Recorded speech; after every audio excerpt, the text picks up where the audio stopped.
Shalom, jemaat yang dikasih oleh Tuhan kita Yesus Kristus. Apa kabarnya pada hari ini? Kiranya kita senantiasa diberikan kesehatan oleh Tuhan. Jemaat yang dikasih oleh Tuhan, pada sore hari ini kita akan bersama-sama melakukan persekutuan doa, walaupun lewat suara, namun kiranya senantiasa kita masih terpaut akan Tuhan dan tidak menghalangi persekutuan kita dengan Tuhan. Mari Bapak Ibu Saudara-saudara yang dikasih oleh Tuhan, sebelum kita menerima firman Tuhan, kita mempersiapkan diri kita untuk berdoa. Mari kita naikkan doa kita. Tuhan yang ada di sorga, pada saat ini Tuhan memberikan kesempatan kepada kami untuk kami bisa bersama-sama melakukan persekutuan doa. Walaupun lewat suara saja, lewat daring, namun kami yakin dan percaya melalui sarana ini Tuhan kiranya memberikan berkat kepada kami untuk kami bisa bersama-sama mendengarkan firman-Mu yang akan Kau berikan pada saat ini. Kiranya firman-Mu menjadi tuntunan bagi kami, sehingga kami dapat mencontohnya, sehingga kami dapat menerimanya dengan baik, terlebih dapat kami lakukan dalam kehidupan kami hari lepas hari. Hamba-Mu yang akan menyampaikan firman-Mu, Tuhan juga berkati, sehingga setiap kata yang keluar dari mulut hamba-Mu ini adalah seturut dan sesuai kehendak Tuhan. Terima kasih ya Tuhan, terima kasih. Dalam anak-Mu Tuhan kami Yesus Kristus, kami sudah berdoa. Haleluya. Amin. Bapak Ibu Saudara-saudara yang dikasih oleh Tuhan kita Yesus Kristus, renungan kita pada saat ini diambilkan dari Kisah Para Rasul 10. Kisah Para Rasul 10 ayat 1 sampai 6. Dan nanti akan kita lanjutkan ayat 28 sampai 29. Kisah Para Rasul 10 ayat 1 sampai 6 dan ayat 28 sampai 29.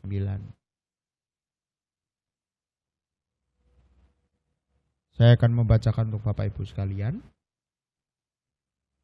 Di Kaesarea ada seorang yang bernama Cornelius, seorang perwira pasukan yang disebut pasukan Italia. Ia saleh, ia serta seisi rumahnya takut akan Allah. Ia memberi banyak sedekah kepada umat Yahudi dan senantiasa berdoa kepada Allah.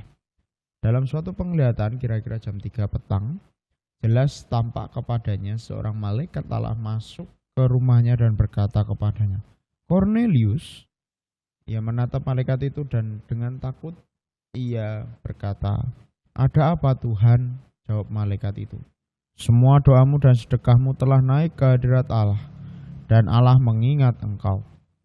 Dan sekarang suruhlah beberapa orang ke Yope untuk menjemput seorang yang bernama Simon dan yang disebut Petrus. Ia menumpang di rumah seorang penyamak kulit yang bernama Simon, yang tinggal di tepi laut."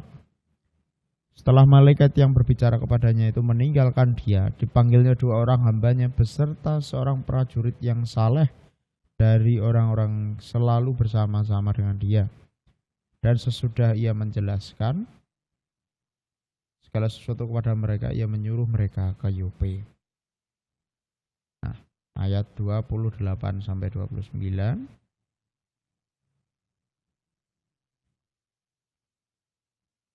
Ia berkata kepada mereka, "Kamu tahu betapa kerasnya larangan bagi orang Yahudi untuk bergaul dengan orang-orang yang bukan Yahudi atau masuk ke rumah mereka. Tetapi Allah telah menunjukkan kepadaku bahwa aku tidak boleh menyebut orang najis atau tidak tahir. Itulah sebabnya aku tidak berkeberatan ketika aku dipanggil lalu datang kemari. Sekarang aku ingin tahu apa sebabnya kamu memanggil aku." Demikian firman Tuhan. Yang berbahagia adalah setiap kita yang mendengarkan, meresapi dalam hati dan melakukannya dalam kehidupannya hari lepas hari. Haleluya. Jemaat yang dikasih oleh Tuhan kita Yesus Kristus, tema kita yaitu melanggar demi taat. Melanggar demi taat. Nah, dalam Kamus Besar Bahasa Indonesia, kata taat memiliki arti senantiasa tunduk kepada Tuhan, pemerintah, dan sebagainya. Patuh, tidak berlaku curang, dan setia. Maka dari itu, manusia yang taat berarti manusia yang senantiasa tunduk, patuh, dan setia terhadap peraturan atau pihak yang ia taati. Tapi bagaimana jika ketaatan justru menuntut manusia untuk melanggar peraturan-peraturan yang sudah ditetapkan? Kisah Para Rasul 10 ayat 1-7 dan 28-29 ini menceritakan dua orang yang melanggar kebiasaan serta peraturan yang ada demi menunjukkan ketaatan mereka terhadap Tuhan. Orang pertama disebut Kornelius. Nah, siapa Kornelius? Nah, kita tahu Kornelius adalah perwira pasukan yang disebut pasukan Itali. Nah, Kornelius bukanlah orang Yahudi, namun ia taat kepada Tuhan. Ia tinggal di GKA Syria, kota di mana orang Romawi dan Yahudi serta kaum lain hidup berdampingan. Kornelius dan seisi rumahnya sangat saleh serta takut kepada Tuhan. Bahkan ia beserta keluarganya rajin beribadah dan berbuat baik kepada orang lain termasuk orang Yahudi. Nah, sikap Kornelius ini berbeda dengan orang-orang sebangsanya yang memuja dewa-dewi. Ia pun memiliki gaya hidup yang berbeda dengan kaum Romawi pada umumnya. Kedisiplinan dalam ibadah dan kebaikan hati Kornelius diperhatikan oleh Tuhan. Hingga pada suatu hari pada jam ke-9, jam doa, yang ketiga menurut tata orang Yahudi, yakni jam 3 siang, malaikat Tuhan datang kepada Kornelius. Sebuah pengalaman spiritual yang luar biasa, yang bahkan belum tentu dialami oleh seluruh orang Yahudi. Di sini kita melihat Kornelius melanggar kebiasaan kaumnya untuk menunjukkan ketaatan kepada Tuhan. Bapak Ibu Saudara-saudara yang dikasihi oleh Tuhan, orang yang kedua adalah Simon Petrus. Ya, kita tahu Simon Petrus adalah orang Yahudi yang memiliki ketaatan terhadap hukum Taurat dan adat kebiasaan. Tetapi dalam penglihatannya ia menyaksikan bahwa Tuhan lebih utama dibanding semua hukum adat kebiasaan itu. Nah, maka Simon Petrus mau bertemu dengan Kornelius tanpa merasa keberatan maupun keraguan. Walaupun ia melanggar aturan mengenai relasi orang Yahudi dan non-Yahudi. Simon Petrus memilih untuk melanggar aturan yang selama ini ia pegang teguh demi taat kepada Tuhan yang ia percayai. Nah, jemaat yang dikasihi oleh Tuhan kita Yesus Kristus, ada sebuah hal yang luar biasa di sini. Apa yang luar biasa? Di sini dalam ayat ketiga dikatakan bahwa seorang malaikat diutus untuk berbicara kepada Kornelius. Ini bukan orang biasa, ya, yang dimana Kornelius bisa berjumpa dengan malaikat itu. Nah, kenapa harus kepada Kornelius? Ya. Karena Tuhan mempercayakan berita ini kepada Kornelius.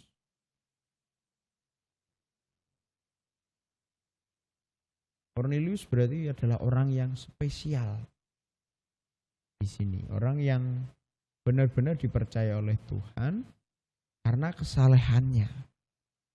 Ini sungguh luar biasa. Nah, Kornelius ini menjadi contoh yang begitu baik tentang ketekunan. Ya, tentang ketekunan. Ketekunan apa? Ketekunan hati dalam mencari Tuhan. Nah, lebih penting dari itu, Kornelius ini menjadi contoh yang sangat baik tentang bagaimana Allah tidak pernah lupa memperhatikan ketekunan seseorang di dalam dia mencari Tuhan. Ya. Dalam seseorang itu mencari Tuhan. Sehingga ini menjadi pembelajaran untuk kita. Bagaimana kesalehan kita? Sudahkah sikap kita, isi hati kita benar-benar mencari Tuhan?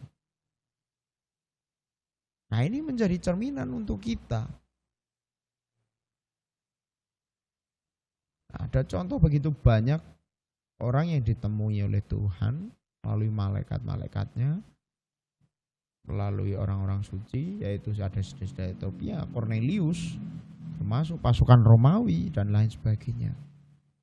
Mereka berjumpa dengan Tuhan karena mereka memiliki ketekunan yang sangat besar untuk mencari dan beribadah kepada Tuhan. Tuhan mengingat mereka. Nah, adakah orang yang sungguh-sungguh mau mencari Tuhan lalu dibuang oleh Tuhan? Tidak ada. Tidak ada orang yang betul-betul sungguh-sungguh mencari Tuhan lalu kemudian diabaikan oleh Tuhan. Tidak ada. Tidak ada seorang pun yang dibuang oleh Tuhan jika dia mau sungguh-sungguh dengan tulus mencari Tuhan, taat untuk Tuhan.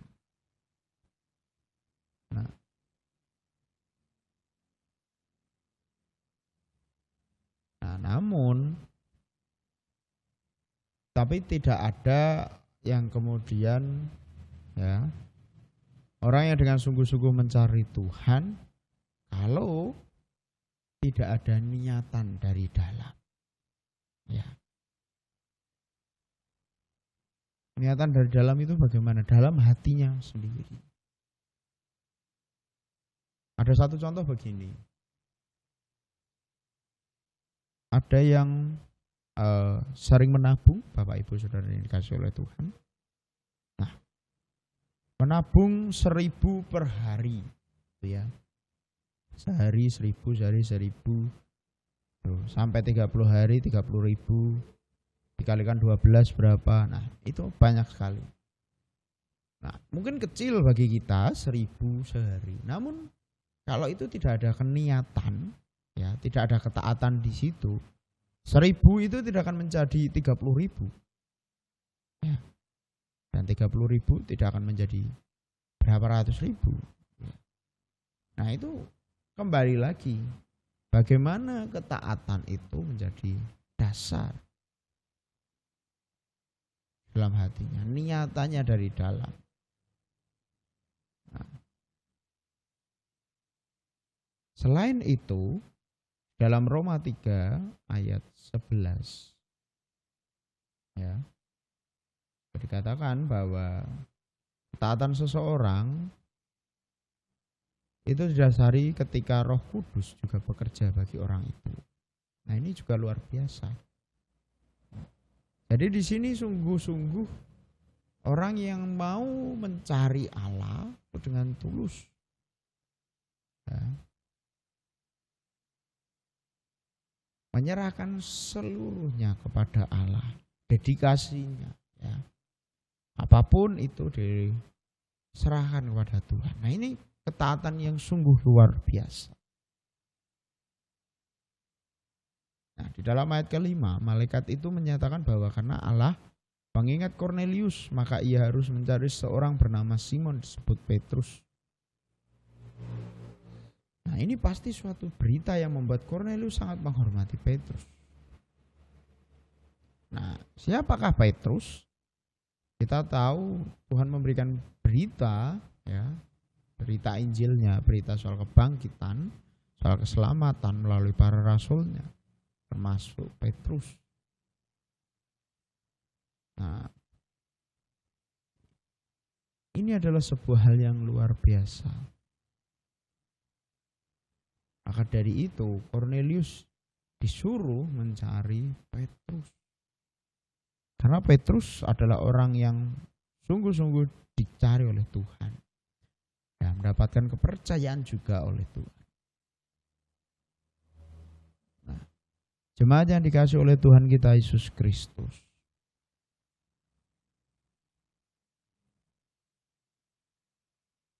Tuhan tidak mungkin membiarkan orang tulus hatinya, membuat ketaatan dalam hatinya, ya, untuk senantiasa mencari Tuhan. Ya, tidak membiarkan begitu saja. Kita bisa belajar dari seorang Kornelius dan Petrus. Sebenarnya ketulusan hati itu sendiri terjadi karena Tuhan menggerakkan orang itu mencarinya. Dan setiap orang digerakkan Tuhan untuk mencari Tuhan Allah. Ya, dan kemudian mereka menemukannya. Tuhan beranugerahkan, ya, menganugerahkan kita, memberikan kita hati. Supaya apa? Supaya kita mempunyai niat, mempunyai hati yang tulus, juga digunakan mencari Tuhan.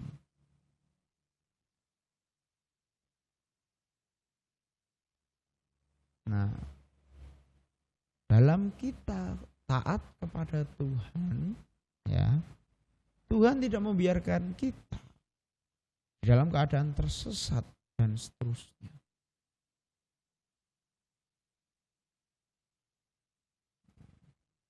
Tuhan akan memanggil, ya, memanggil kita di waktu yang Dia tetapkan, memberikan kita anugerahnya untuk kita terus bisa taat senantiasa.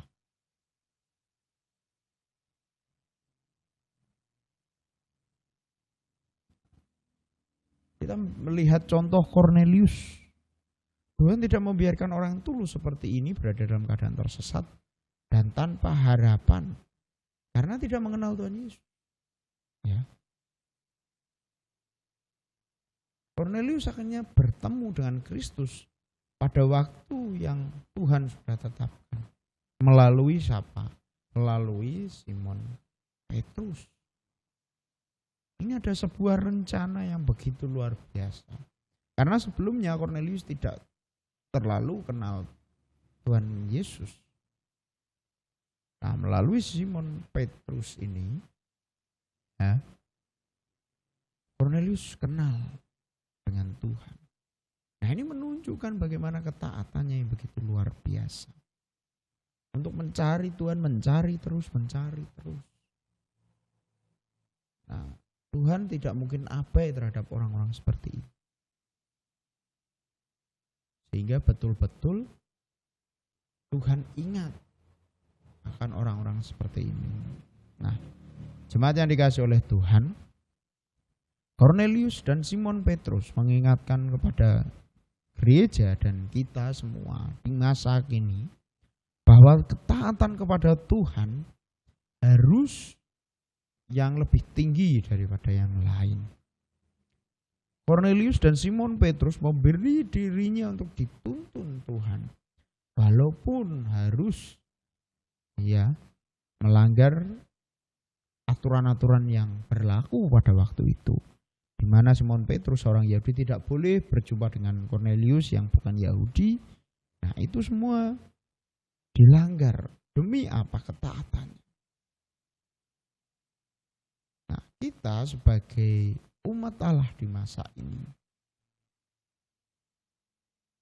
kita tunjukkan bagaimana kesalahan kepedulian kita hendaknya juga berpusat kepada Tuhan, sehingga menjadikan diri kita taat kepada Tuhan. Nah, itu semua dasar, ya, segala tindakan-tindakan kita. Nah, satu pertanyaan untuk kita. Sudah sejauh mana ketaatan kita kepada Tuhan? Sudah sejauh mana relasi kedekatan kita dengan Tuhan? Mari kita kembali lagi belajar, refleksikannya. Belajar dari seorang Kornelius dan Simon Petrus untuk senantiasa taat kepada Tuhan. Mendasarinya dengan kita mau dituntun oleh Tuhan, ya, berpusat kepada Tuhan. Kiranya Tuhan senantiasa memberkati kita semua. Amin. Saat teduh untuk kita semua.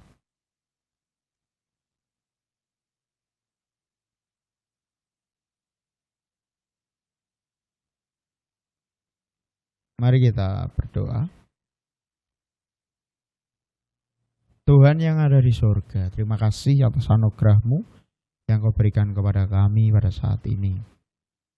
Terlebih Tuhan, anugerah-Mu berupa firman-Mu yang mengingatkan kepada kami untuk kami bisa taat setia akan Engkau.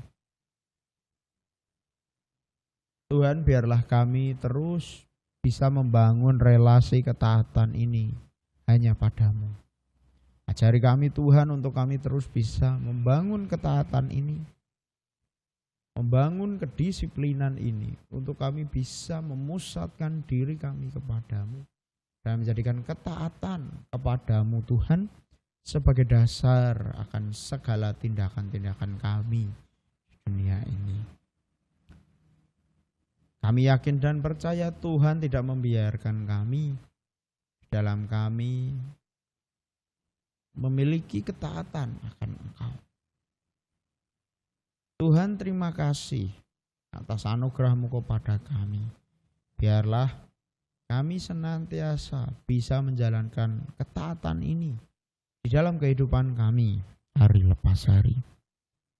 Tuhan yang ada di surga, pada saat ini izinkan kami Tuhan juga menaikkan doa-doa syafaat kami. Kami berdoa Tuhan untuk saudara-saudara kami yang tengah sakit ataupun sedang dalam masa pemulihan. Kami berdoa Tuhan untuk saudara-saudara kami ini. Biarlah Tuhan mau menyembuhkan, mau memulihkan. Kami yakin dan percaya di dalam nama-Mu, di dalam Yesus, ada kesembuhan dan pemulihan bagi saudara-saudara kami ini. Biarlah Tuhan senantiasa mau memberkati saudara-saudara kami ini yang tengah sakit ataupun dalam masa pemulihan. Biarlah Tuhan berkati melalui makanan, minuman, serta obat-obatan yang ada, serta usaha-usaha yang ada. Demi sarana-sarana itu terwujudnya pemulihan yang sempurna yang datang dari Engkau. Tuhan yang ada di sorga, kami juga berdoa bagi gereja kami terkhusus GKJ Mijen. Tuhan berkati Bapak Ibu Majelis, komisi-komisi, panitia-panitia yang ada, serta semua yang terus berpelayanan di dalam gereja kami GKJ Mijen, baik yang ada di Induk maupun di Pepantan. Kami serahkan gereja kami ini ke dalam tangan kasih-Mu Tuhan. Biarlah semua rencana kegiatan yang ada Tuhan mau berkati, sehingga itu semua sebagai wujud kami untuk kami terus memuji memuliakan Engkau. Tuhan yang ada di sorga, pada saat ini kami juga mau berdoa Tuhan untuk negara kami Indonesia yang tengah mengalami bencana alam dimanapun itu. Kiranya Tuhan mau berkati semuanya. Tuhan mau berikan penghiburan bagi saudara-saudara kami yang terkena bencana alam ini, baik di NTT, baik di Sukabumi, baik yang di Medan, di Makassar, di Manado, dan lain sebagainya. Tuhan kiranya mau berkati semuanya. Tuhan berikan penghiburan bagi yang kehilangan rumah, kehilangan harta bendanya, kehilangan sanak familinya. Biarlah Tuhan memberikan penghiburan dan berkat bagi mereka semua. Tuhan yang ada di sorga, kami juga berdoa bagi usaha penanganan virus COVID-19, pengadaan vaksin yang terus dilakukan oleh bangsa kami. Biarlah Tuhan memberkati sehingga virus COVID-19 ini dapat berlalu dari bangsa kami. Tuhan yang ada di sorga, kami juga berdoa bagi kegiatan sekolah anak-anak kami.